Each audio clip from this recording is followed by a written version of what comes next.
Motivational story, तो पूरी सुने। पूरी दुनिया में पक्षियों की 10,000 से भी ज़्यादा प्रजातियां पाई जाती हैं।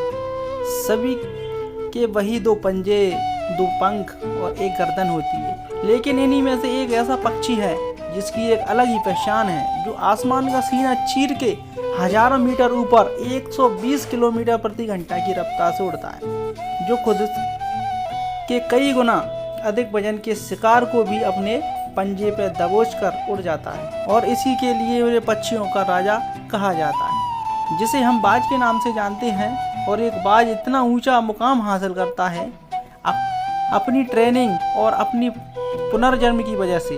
अगर आप भी इस दुनिया में एक मुकाम हासिल करना चाहते हैं तो एक बाज बनने का पूरा सफ़र आपको जानना होगा, क्योंकि 25 से 30 की उम्र तक आने के बाद भी लोगों को रिस्क लेने में डर लगता है, लेकिन एक बाज के जीवन की शुरुआत ही रिस्क से होती है। जिस उम्र में बाकी पक्षियों के बच्चे सिर्फ ची ची करना सीखते हैं, उस उम्र में एक मादा बाज अपने बच्चों को पंखों में दबोच कर हजारों मील आसमान की ऊंचाइयों में उड़ जाती है, उसे ये बताने के लिए कि तेरा जन्म आसमान का सीना चीर के सबसे ऊपर उड़ने के लिए हुआ है।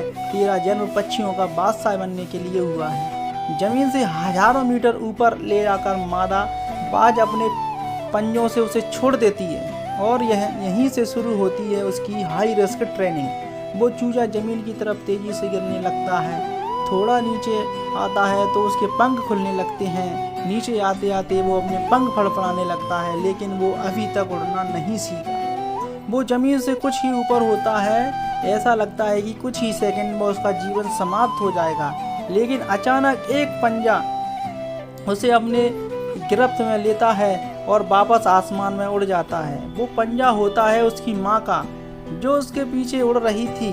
उसकी ये ट्रेनिंग तब तक चलती रहती जब तक कि वह उड़ना नहीं सीख जाता।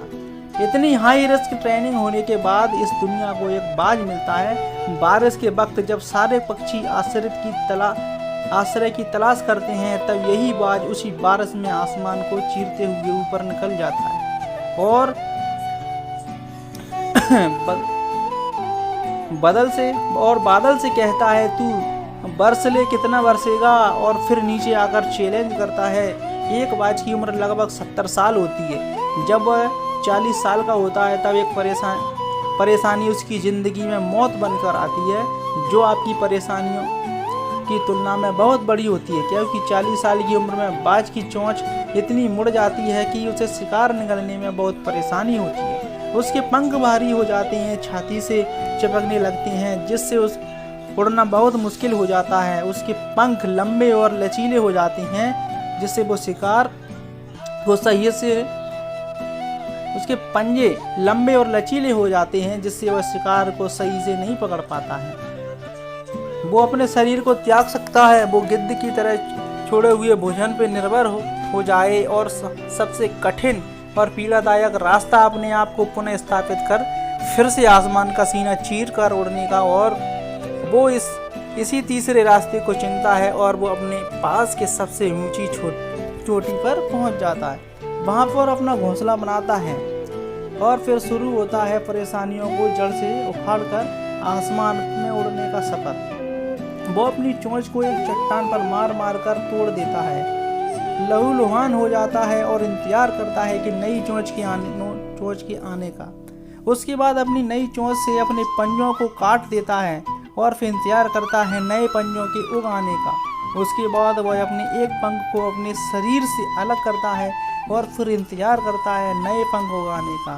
और इस प्रक्रिया में उसे समय लगता है पूरे 5 महीने का। इन 5 महीने के कड़ी तपस्या से एक बाज का पुनर्जन्म होता है।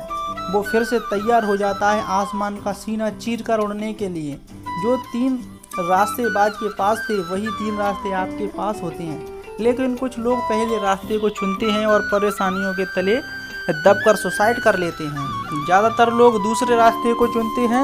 वो परेशानियों का बोझ पड़ते ही अपने लक्ष्य को छोड़कर एक नॉर्मल लाइफ जीने लगते हैं।